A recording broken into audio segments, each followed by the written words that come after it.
Next, we're going to talk about drilling holes. Generally, a spot drill or a center drill is used to create a pilot for the drill.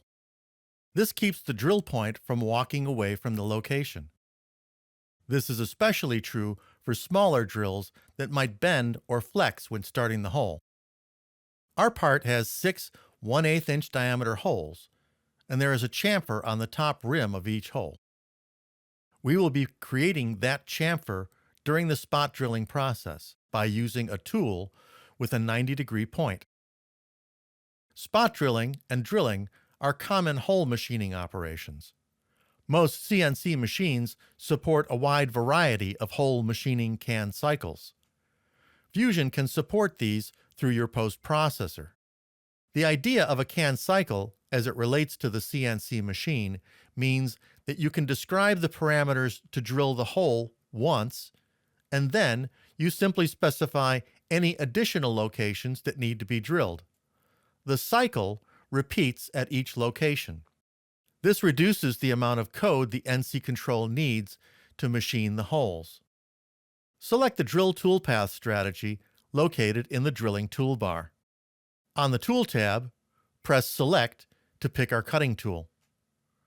If you click on the Document heading, Intro to 2D Machining, the middle section will show only the tools for this project. Pick tool number 6, the 1/2 inch diameter spot drill, from the list and press Select. For now, we will leave the default speeds and feeds for this tool. Let's go to the Geometry tab.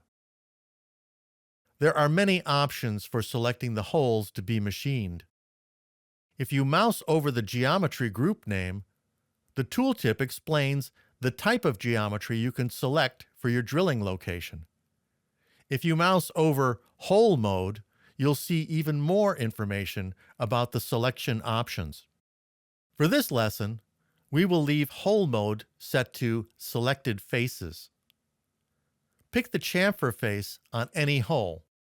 Make sure you're only selecting the chamfer face and not the cylinder face of the full hole. You may need to zoom in to make the selection easier.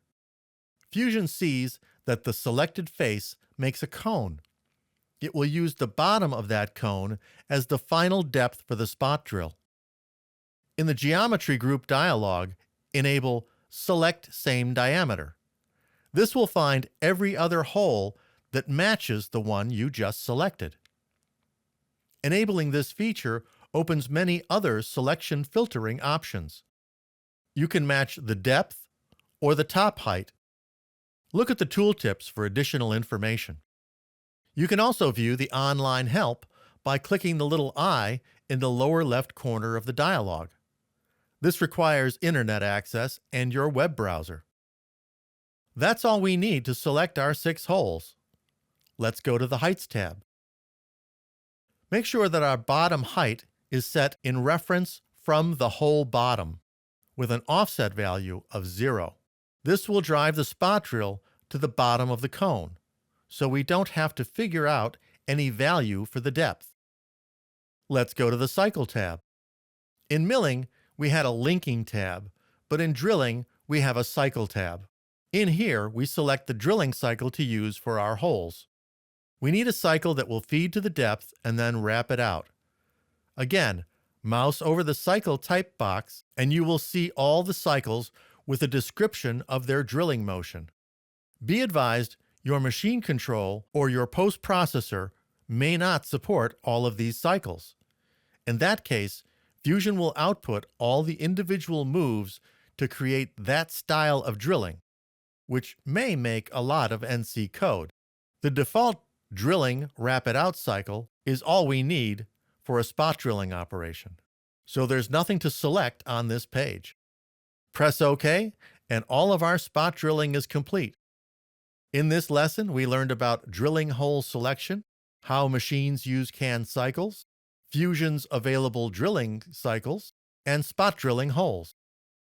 Press Ctrl+S to save the part, Command-S on the Mac.